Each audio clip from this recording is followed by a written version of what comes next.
Welcome to the latest edition of Here's What We Know, the podcast of unexpected conversations. Boy, we have a good one today that will leave me both shaken and stirred. Gary Schneeberger is the president and chief Leonine officer of Roar PR. I have no idea what a chief Leonine officer is, but we're going to find out together. He's written books on Frank Sinatra. He's just written a book on Bruce Willis, but he's written a book on our topic today. One of my favorite subjects, Bond. James Bond. As always, please feel free to share this with your friends and on your socials, and please support our sponsors. They make all this possible. And now, without any further ado, Gary Schneeberger. Gary, how are you? Wow, I am well. And Chief Leonine Officer, Leonine means lion-like.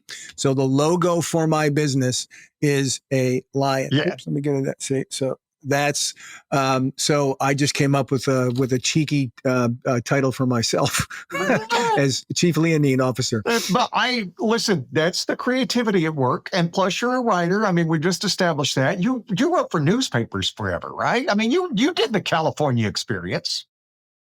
Yeah, I did both of those things. I wouldn't, I probably blush, move away from forever. I worked in newspapers for more than 20 years for sure as a writer and editor. And then I crossed over to what my friends who are still in newspapers refer to as the dark side of public relations, and here's why I love it, Gary. I love it because I get to hang out with journalists all the time, but I don't have to get paid like one anymore, which is awesome.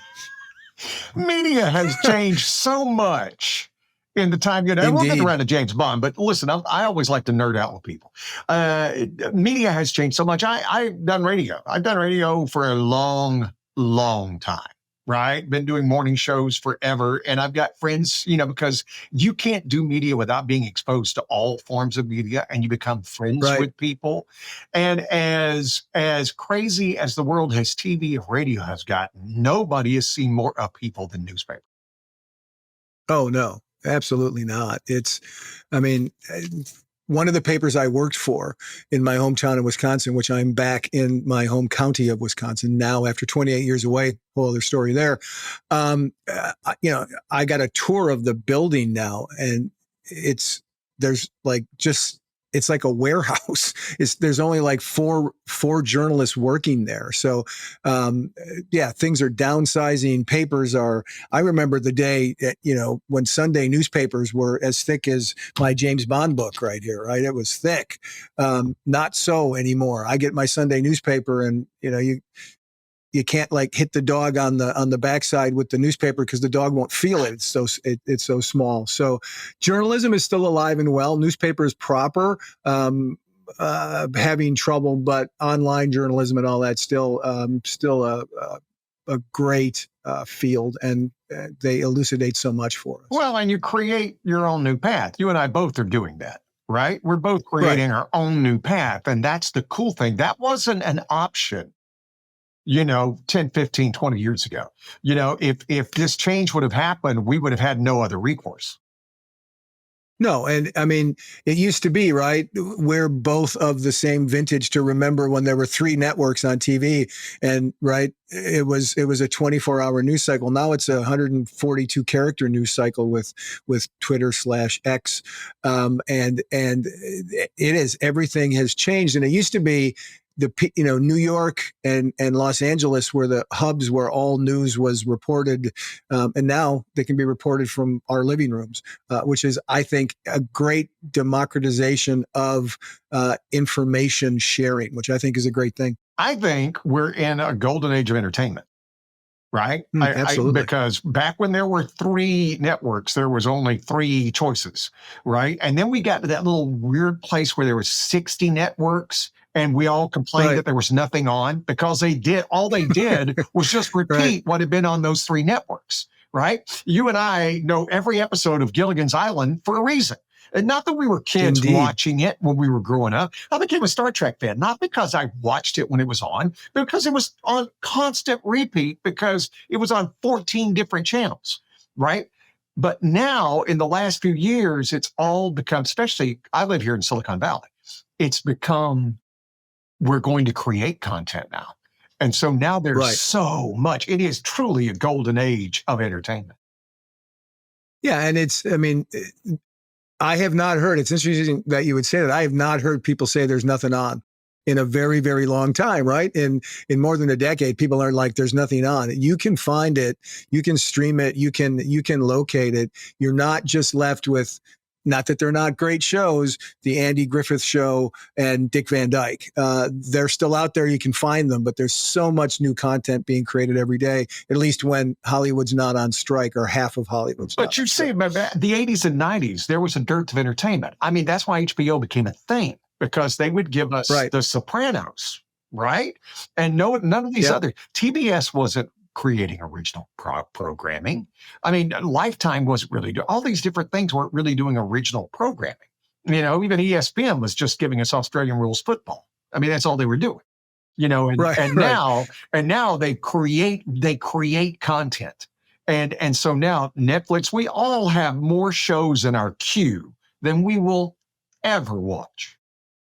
Right. Oh, for sure. Unless you live if in we Wisconsin. live 2 lifetimes. Yes. In the winter, especially.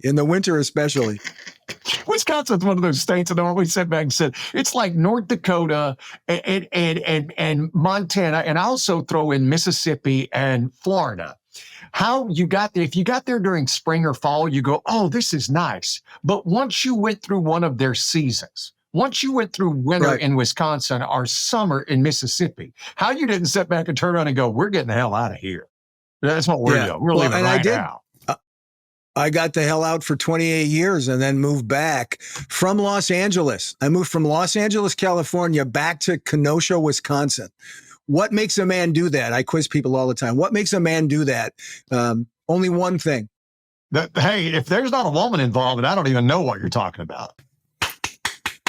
Bravo. Well done. Yes. Love is the only thing that could get me back. And there's like twice a year when it's -7 and it's snow on the ground. I'll go outside and I'll say, if I didn't move back home, I couldn't have married Kelly. If I didn't move back home, I couldn't have married Kelly. And then it's all fine again. I respect that. I completely respect it. All right. Because I told you I'll have to nerd out. But what really got me was when I saw your profile and you talked about being a James Bond expert. I am not a James Bond expert, but I have always been a James Bond fan. Yeah. What is it that brought you in, right? Because for me, with James Bond, I want that perfect guy. I want that guy who wins all the fights. I want that guy who says the perfect thing. I want that guy who understands how to dress. You know, I don't need a schlub. I see one of those in my mirror every day. Right. Right. Yeah. I mean, for me, my first, and it's one of the dedications in the book, my first James Bond experience is my older brother took me to see The Spy Who Loved Me. Now, Barbara Bach was the Bond girl, and that played a role in my love of Bond. Ringo but there Starr. was just exactly still bravo for Ringo and Barbara staying married all these decades. But there just the gadgets and the witticisms and the cars and the locations. And, you know, we've talked about me being from Wisconsin. It was, you know, there was no Bond movie has ever really traversed Wisconsin. They did. One of them had an American Motors, which was made here, the car company Javelin, that Roger Moore drove in the 70s. But, you know, it was just this life of not just the heroism of Bond, but just the whole universe of where Bond took place and what happened there just captured my my preteen attention for sure. My brother-in-law Johnny loved Sean Connery. That was my introduction. Yep. You know, and he, you know, I remember watching Dr. No. I remember From Russia with Love. And to me, the quintessential, for me, when it comes to Sean Connery, it all starts with Goldfinger. I love Dr. No. Yep. I love all the Sean Connery movies. I really do. But if I had to just pick one for you, I'm giving you Goldfinger if you've never watched it. Because to me, and I get it. I love the gadgets. I loved how Connery portrayed him. And for me, once I had a chance, it led me to reading the Ian Fleming books. So I went and started reading Right. the Ian Same Fleming with me. books. Yep. And he personified who I saw in the book. Now we'll go through the rest of the actors and stuff as we do this. Right. But he's so personified. To me, Bond was always the guy who was charming and lovely, but would shoot his mother if the mission called for it. Absolutely. Yeah. I mean, there was just a steel in his backbone and his portrayal. Connery could bring whimsy to it, but he didn't go. I think Roger Moore went a little too far, especially as it got on. You and me are going to be best got a little too far. And he was, toward the end, he was a little too old. And even he acknowledged that. And we have some great stuff in the book from things Roger Moore said about, okay, I'm 57 and I feel like a creepy old grandfather when I'm trying to hook up with these 20-something-year-old girls. But let me sort of level set, because you asked the question, what about Bond? And one of the people that my co-author and I, James L. Nyber, interviewed was Barbara Carrera, the actress Barbara Carrera, who played a Bond girl in a non-Eon Productions non-official film called Never Say Never Again, when Sean Connery came back. And this is her description of why Bond it has such a legacy. Okay. She said this: every man wants to be James Bond, and every woman wants to be seduced by James Bond. So everybody is interested in this character. Plus, for entertainment purposes alone, it's full of incredible action. The people are all very beautiful. They do extraordinary things, and it's not possible in real life, but it's so compelling and engrossing, you accept it. Everybody has something that they can relate to. Different generations, they relate to the Bond they grew up with, but it's always the same fashion. The same fascination. They're all fascinated by this person a woman loves the Bond character because she feels he can protect her, and every man wants to be like Bond, so all women can fall all over them, and they can be lethal and can do anything in this world and can kill somebody because they have a license to do it. That's Barbara Carrera summarizing why James Bond is so great. And I tell you, Barbara Carrera, she did that movie when Never Say Never came up. That was when Octopussy was coming up on the official side. She had her choice, and she went for Never Say Never Again because she wanted to work with Sean Connery. Of course, her in the white bikini. Yep. Yes. Yeah.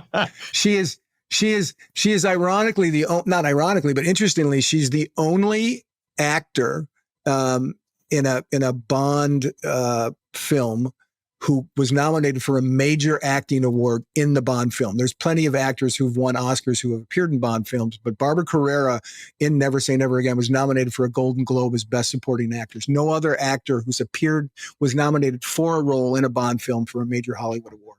Interesting. And the Never Say Never Again, it kind of got pilloried, and Sean came back, and was he too old? Yeah, you could make the argument, but as far as, hey, we just had a year where Michael Keaton was Batman again, and it was wonderful, right? Right. And having that sense of nostalgia of seeing Sean Connery, who was still, even at that age, could kick my butt, right? I mean, you had the exactly, yeah, right. And that's the difference between, as Roger Moore aged, you got the sensation that the people he was fighting could beat him up in real life. Sean Connery still looked like he could dish it out. And the thing about Never Say Never Again that in my estimation, and in the book we talk about this, made it a good film despite its shortcomings, is that they played Bond is a little older. He was creakier. His back hurt, and he wasn't quite as super heroic as he was before. Whereas with Roger Moore, they continued to play him as a little bit too super heroic when he was very likely wearing a girdle in some of those later films. Yeah, when it comes to it, like I said, if I gave you, I told you Goldfinger was my quintessential Sean Connery. How about you? Top of your head. Yeah, I mean, I'll go Goldfinger. I think every true Bond aficionado goes to Goldfinger. Here's how great Goldfinger was. Goldfinger is not the highest grossing adjusted for inflation film in the Bond canon. What do you think is? In the whole Bond canon, Right. uh, And adjusted for inflation. uh, Live and Let Die. Good guess, but no, it's actually the one that came after Goldfinger, Thunderball. That shows you just how popular Goldfinger was, right? Doctor No, those first two came out, and it exploded with Goldfinger, so much so that the contrail that was created. I mean, nowadays we're accustomed to movies opening early, midnight showings, all of those things. Wasn't like that in the 60s when they were first doing Bond, but they started to do it because they realized they could sell the tickets, and there were lines around the block even at midnight showings for Thunderball. And Thunderball, not as good a movie as Goldfinger, but it because of Goldfinger, it vaulted Bond into the stratosphere. And interestingly, Never Say Never Again is a remake of sorts of Goldfinger. I mean, of Thunderball, right? Because the guy who produced it, Kevin McClory, he owns some rights to that because he co-wrote the novel with Ian Fleming. So he got the film rights to that one. So he made it once with Never Say Never Again, and he kept trying to make it. One of the fun parts about the book is that we talk about every decade, Kevin McClory would pop up and try to make a new Bond movie that was a remake of some sort of Thunderball. So yeah, that's the number one grosser adjusted for inflation, higher than the Daniel Craig ones in this day and age. That was the one that, I mean, Bond never more popular than at that moment. Why did they take such a different approach? I mean, now Roger Moore, when he came on, first of all, you had Sean Connery, and then you had George Lazenby. And in my opinion, George Lazenby, vastly underrated, I think, for what he did. I think agree. He stepped in. He was a model from Australia. Right. But I think he looked more like James Bond than Sean Connery did. I mean, yeah, you know, the black hair, and just the cleft chin and the impossibly beautiful, right? But not in a dainty way, in a completely the definition of what a 1960s man who was raised in the backdrop of World War II would look like. That guy, right? And then they went back to Bond, and then they decided to take this big shift. Now, if you're not really up on your Bond history, I told you guys, Roger Moore was the Saint. Roger Moore played the Saint, which was exactly the same way he played James Bond. Right. The Saint was James Bond. So they knew they had to be going, that's a pretty big shift. What's your take on why they did the shift? Yeah, I mean, they tried some other actors. Interestingly enough, there was James Brolin was one of the guys at some point. Then there are some people. Timothy Dalton cycles through several times when Roger Moore would get in fights with Cubby Broccoli, the producer, and he'd like threaten to quit after every movie once it got into the late 70s, and then he'd come back and they'd hug. But I think at first, they wanted someone who was kind of known but wasn't tied to anything else, which is why Pierce Brosnan got passed by at the first go round before he got the role. And I think I don't know that the producers specifically wanted a lighter touch, a more comedic touch, a more appeals to kids touch. I don't know that they wanted that, but that's what Moore landed on. If you watch his first couple of movies, he says, like in Live and Let Die, he says, I'm trying to be Sean a little bit, and I realized I couldn't do that. He finally was like, I can't be Sean Connery. There's a in Live and Let Die. There's some where he menaces women in some ways, like a bad. Mm-hmm. It's just it doesn't play well with Moore. He doesn't have that. So he to his credit said, I'm going to lean into my strengths, and that's why he's a little bit more lighthearted. His eyebrows always arched, right? He's always he's even quicker with a quip, and they're a little bit cornier, but those were successful movies as well. And I think that's one of the reasons why Bond has been so popular over 60 years, is that because it has changed up, and Bond has sort of met the times where the times were at. And that's been the genius of the folks who've been producing it all these years. That there's, how many movies are we up to now? How many, 60 or no? How many movies are there? No, there's like official 25, there's 27 if you count. Yeah. Yeah. And then if you go with the X, and then if you go with and the TV show started off as a TV show played by an American, Barry Bostwick. Was that it? No, not Barry. Barry Newman. Barry Newman was the original James Bond, played by an American. Right. And we'll get into the casting stuff too, because I think that's interesting as far as like what's in the future, what you think and how that feels. Right. But I have to admit, I love Sean Connery. I watched all the movies with Roger Moore and miss Sean Connery. I did like some of the goofy part. I mean, when you've got Jaws, how could you not love Jaws? Right. Right. Yeah. He's voted the #1 bad guy. And the bad guys voted by fans as the 1 and 2 were both bad guys in Roger Moore movies. So, yeah, because, you had to have the bad guy. I mean, to make everything work. And then we went to Timothy Dalton, who I may be the only guy. If I'm listing my favorite Bonds, I got Connery. And I'm not even going to lie. It may be a tie between Daniel Craig and Timothy Dalton, because I really like Timothy Dalton. You are correct. We are going to be best friends. I'm the same way. And we make the case in the book that Dalton is vastly underappreciated, because he said, I mean, you mentioned that when you first got into Bond, it led you to read Ian Fleming's novels.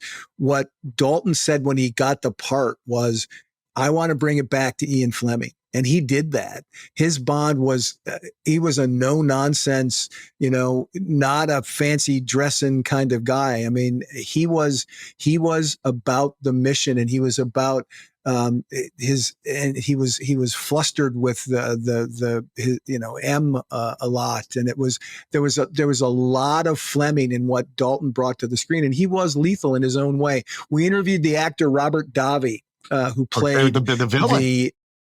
The villain in the second of Craig's movies. And he said, I just thought it was beautiful. He said, Daniel Craig. Oh, you mean Timothy Dalton? No, I'm sorry. Right. He said, but they're connected. He said, Timothy Dalton is the father of Daniel Craig's portrayal of James Bond. And people didn't realize that at the time, right? Because he played him that way. Then Craig takes over and gets all these raves. It wasn't ready. The film going public wasn't ready to go from Roger Moore, so quippy, so kind of, winking a smile as Bond. They weren't ready for a more lethal portrayal, a more serious portrayal that Dalton brought in those two films. But I agree with you 100%. I would go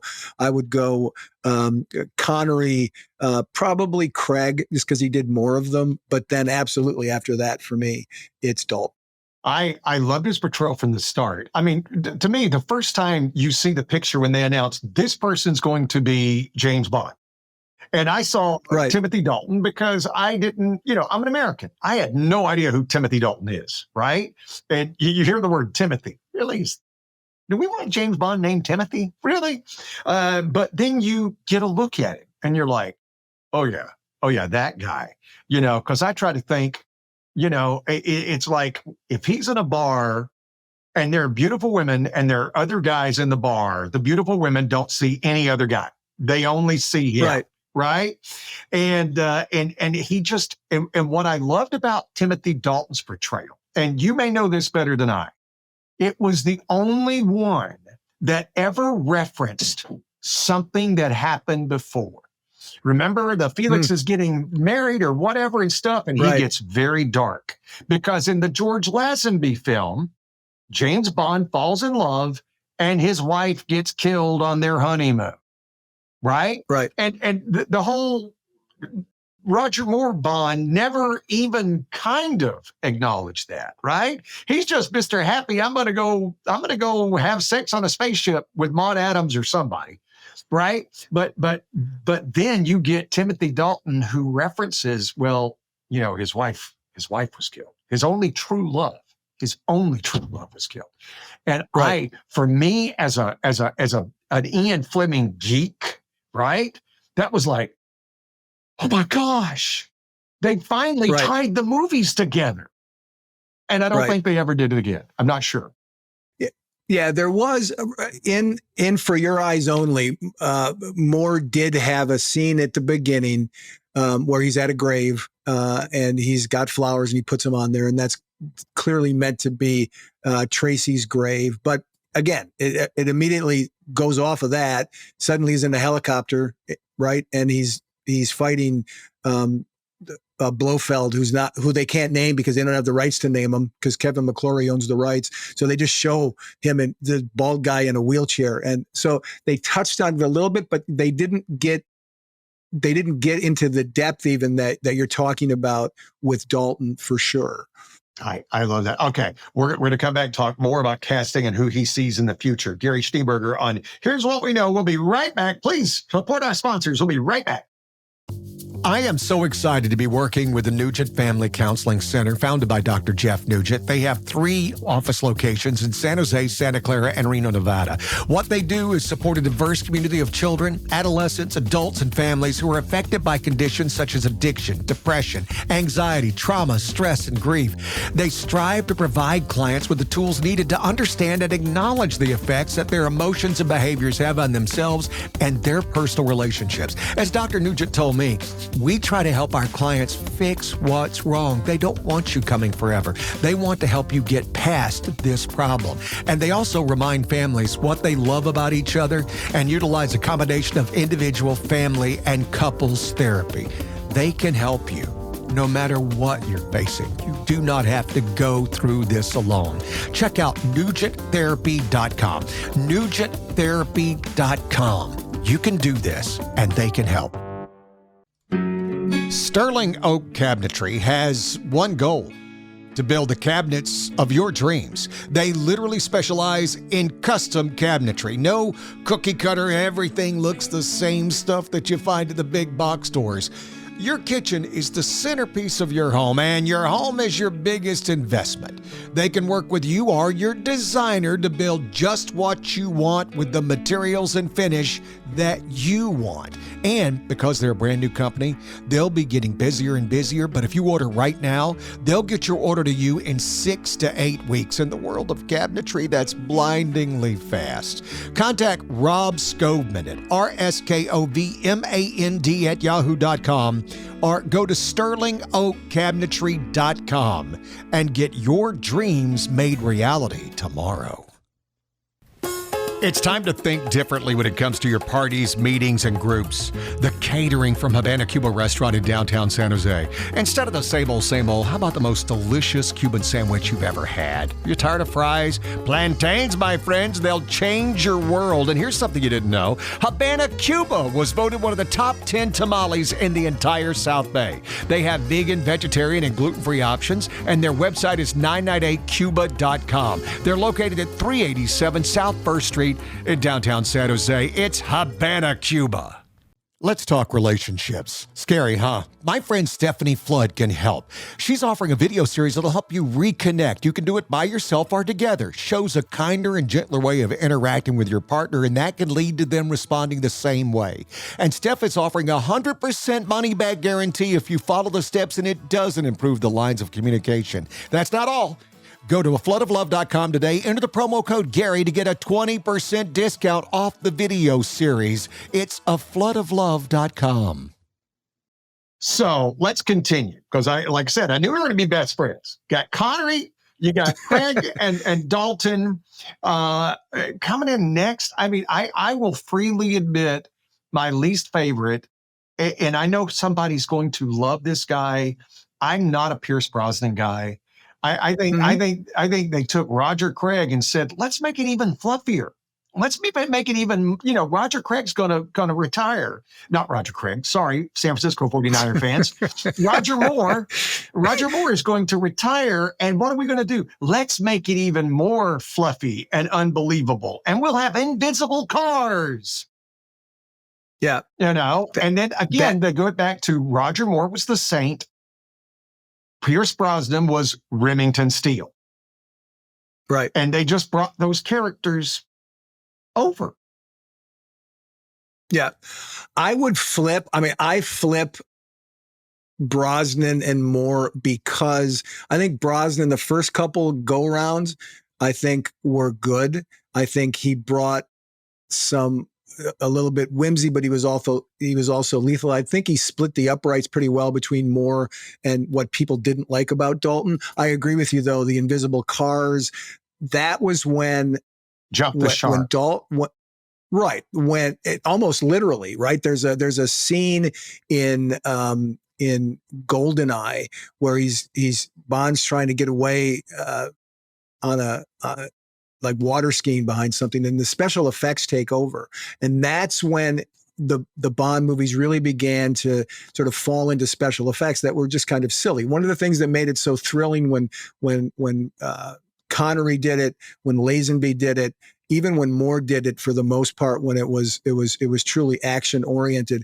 Some of those ski scenes that John Glenn filmed as the director of 5 of those movies that Moore and Dalton did, it was more reality based. Brosnan after the first 1 or 2 of his films, it just took over this almost like Spider-Man, right? The special effects were like, okay, that's not real. There's no guy in a spider costume who can do that kind of thing. And Bond became some of the same sort of things happen. So I think Brosnan brought some things to it that were good. I just think that the films got a little unbelievable when we got to the other later in his run. But we were talking about the Brosnan, and you would put Brosnan ahead, and I see your point. I do see that because I do think they tried to do a little bit more than Roger Daltrey did. But I do remember, when they announced Daniel Craig, and first of all, he was blonde, right, and that drove people crazy. James Blonde drove me crazy. Headlines everywhere. Yeah, it was something. He was blonde and he was short. Yep. All right. And I remember I'm like, okay, well, I love James Bond, so I'm going to go see it. And I went and saw it. And I'm telling you, that opening chase scene, I'm like, okay, whatever this guy's in, I'm into. Yeah. This is James flipping Bond right here, baby. Yeah. And there was the scene in Casino Royale where you're right, the famous, dry martini shaken, not stirred. And he orders a martini in the casino and at the bar, and the bartender says, shaken or stirred, and he looks at him and goes, "Do I look like I give a damn?" Which was just, he stamped the part for himself so well right there. It showed us there's a new Bond, there's a new generation of Bond coming now. And the brutality remember the bathroom with the urinals and stuff? Yes. And in fact, trivia question, the guy that he beats up and kills in the bathroom is a friend of mine, who I met while I worked in Hollywood. His name is Darwin Shaw. So if anybody ever asks who was Daniel Craig's first kill as James Bond en route to 00 status, the answer to that question is Darwin Shaw. One of the great parts of our book is Darwin breaks down that entire fight scene, like second by second, of how they did it in that confined space. And it's just that was a beautiful scene, beautiful brutality for the character. And it signaled this is not Roger Moore's James Bond. Well, and they said, oh, well, let's turn more into Jason Bourne. Okay. Jason Bourne's a great movie. Watch that damn thing. It's great. Yeah. I'm all in for having Jason Bourne as James Bond. Way more than I am for having Remington Steele or the Saint as James Bond. Right. And I love that Roger Craig, right?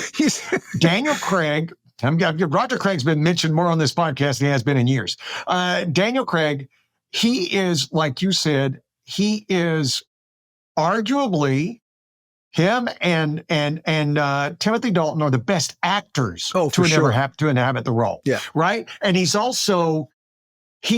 the best physical specimen. He's the best action star. Yep. So he is everything you ever need all in one package. And that's why I've loved him. And like I said, if I put Sean Connery at number one, it's simply because, well, without a Sean Connery, there's nobody else. Yeah, there's no Daniel Craig. There's nobody. You're right. Yeah. If his portrayal doesn't work, it doesn't matter. So when I put him at number one, but 1A, man, I got Daniel Craig, and he's probably a little above Timothy Dalton, but I mean, just right there. And then there's a gulf. Right. And actually I put Lazenby here and then the gulf between the other two. Right. Yeah. And we may have couple people flip flop, but that's where I'm at too, in terms of Connery, right? He was patient zero. That's where it started. But Craig, it's interesting. They're bookends. And that's one of the reasons why the book, which I'm going to take the chance to say it's called From Connery to Craig, the James Bond film series, available at Amazon, if you're interested. But one of the things that we argue in the book that I think was really interesting is that, yes, they're going to continue to make more James Bond movies, but From Connery to Craig is its own cinematic universe. They weren't talking cinematic universes when they started, like Marvel has a cinematic universe, like Harry Potter has a cinematic universe, but this is all self-contained. There's a beautiful scene in the last Craig movie where he's in the hallway and he sees the former M's on the wall, paintings of them. And they're the M's from the Roger Moore era. It's all tied together. There's an argument to be made, and we made it in the book, that there's a through line through all these movies, even with different actors, even with some of what could be a reboot. It could just be that Bond that was an earlier Bond than the one we got later. There's something about those films From Connery to Craig that it's a self-contained thing, and what comes next is going to be its own thing. Which leads us to this, the next James Bond. Listen, if Idris Elba decided to take the role, I'm in. Yeah, I'm in. I love Idris Elba. I think he's he's got that dangerous look, right, and he's impossibly beautiful, and he's a great actor. Yep. I'm in if it's Idris Elba, and he would be our first black James Bond, but I don't care. I don't care if it's an Asian James Bond. I don't care. I don't care what the nationality is. I want the actor, the look, and the feel. Right. Yeah, for sure. And I think Elba, he's probably aged out of it. I think what the Broccoli family, Cubby Broccoli's daughter and his stepson have talked about is finding someone, kind of in their mid 30s, early 30s, to maybe go a little younger, certainly a little younger than Craig was at the end. And that's, it was interesting. Fleming wrote him in his late 30s, and that's one of the reasons that Dalton turned the part down two times before when they wanted to bring him in, because he thought he was too young. The first time he was like 31 years old, and he's like, no, that can't happen. I'm not ready yet. I'm not seasoned enough yet. So I think the challenge before the Broccoli family, Eon Productions, is to find an actor who is mid 30s to late 30s, who has all these things that we've been talking about here, has the lethality, has the charm, has the athleticism. Who is that? I don't know. My gut tells me we don't know. That actor's not a household name today, is what my gut tells me. If it was, and he has to be English. Yeah, he has to be. Absolutely. Because listen, what you just described is Chris Pratt. That's who you just described. Right. Good point. But he's not English. Good point. And he's not very good at accents. His thing in the Super Mario Brothers cartoon, he just did the Italian Mario as if he was a guy in New York somewhere. So it just didn't work. But yeah, and I mean, he could be Irish like Brosnan. He could be Scottish, right? Like Connery, like Connery, right? I mean, but he has to have Australian, like Lazenby. Right, exactly. But he has to have that non-American sort of perspective. And I think that's one of the beautiful things about Bond, Gary, as we talk about it, is that there's, especially for those of us in America, there's just something so exotic about it. All right, guys, right?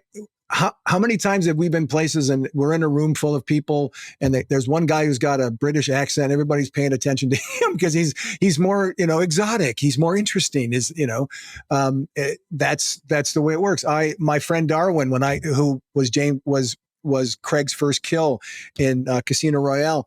I had him narrate the video for my wife and I at our wedding, and I actually wrote a line in what he narrated, saying, and he asked me to narrate it because I'm British and everybody finds stories like this more exciting when they're told by someone who sounds like me. That's just the truth. So with that perspective, yeah, I would agree, but I don't think we know who it is yet. And I really don't think that Eon Productions knows who it is yet either. Well, it'll be big news. Oh yeah. I may get on somebody's crud list, but it shouldn't be Jane Bond. If you want to create a female character, have her be a super spy, yeah, make that happen. Right. That defies the character. James Bond is a quintessential male character. You may not like it. Okay, don't watch it. Don't read it. And the people who wanted to be a female character, newsflash, they won't watch it anyway. Right. They'll give you your attaboys, but they won't watch it. So play to the fans, play to the people who are really all in. And I think that's fascinating and great. I agree with you. I can't wait till we find out, because I love James Bond. My sons, I have an 11 and a 13-year-old. That's right. Look at this face. It's a face of optimism right here. See that, Gary? Yeah, I've got a 23-year-old and a 21-year-old. So yeah, because you got started a little bit more on the proper company time. But me, but I can't wait to start introducing them to the films of James Bond. Right. And, with the Connery, you have to kind of go, hey, this is the way society was back then. Right. And they treated women a lot different than we do now. But you'll notice when you get to the Daniel Craig movies, look, that's a lot more like where we are today, isn't it? Right. And because time changes. And the thing about Craig's portrayal that's really special, I think, is that he fell in love twice. Bond fell in love twice in his route. First was in Casino Royale, and she was killed, and that wrecked him. But in many ways, after that happened, he fell in love as a son with M, as played by Judi Dench. Mm-hmm. I mean, that scene when she dies, sorry, spoiler alert, folks, if you haven't seen it, when she dies, it's incredibly powerful, and it reveals an aspect, to your point earlier about what a good actor Daniel Craig is. It's an aspect of Bond that hadn't been revealed before, that he was an orphan. It touched on it a bit in the Brosnan years, but really played out in the Craig years. And there was a greater depth to the character. Let's go back to Roger Moore. Roger Moore was a bit of a depthless James Bond. Craig had a very, very great amount of depth. And I think that's what they're going to have to recreate in a different way for modern audiences when they do reboot the franchise. All right, that's the last word on this subject right now, but we're going to have to do this again. Absolutely. We'll do this on Bond. We'll talk about Bruce Willis. We'll go to Frank Sinatra. I just want to film nerd out with you. I would love to do it. The Sinatra book's fascinating. I started to write that book in the early 90s. I put it aside for 2 decades, and then I picked it back up, and he was still alive when I started it. That's how long it's been. And let me do one thing before we go, since you mentioned Willis and Sinatra. Here's some fun trivia about Frank Sinatra and Bruce Willis. So when they were making Die Hard is based on a novel by a guy named Roderick Thorpe. Roderick Thorpe also had written a book called The Detective. Sinatra starred in 1968 in a movie called The Detective. Because of his contract, he had, if they ever made another movie based on another book by Roderick Thorpe with that same character, Sinatra had to have first right of refusal. He had to be offered the role first. So when Die Hard came up, they changed the name of the character from Joe Leland to John McClane, but it's still the same character based on the same book. They had to ask Frank Sinatra in 1988 if he wanted to do it. He was like 77, 78 years old. His response when asked by Warner Brothers, do you want to play John McClane in this movie? He said, nah, I'm too old and I'm too rich. So that's the first, in an alternate universe somewhere, Frank Sinatra was John McClane. This has been so much fun. I can't wait till we do it again. I look forward to it as well.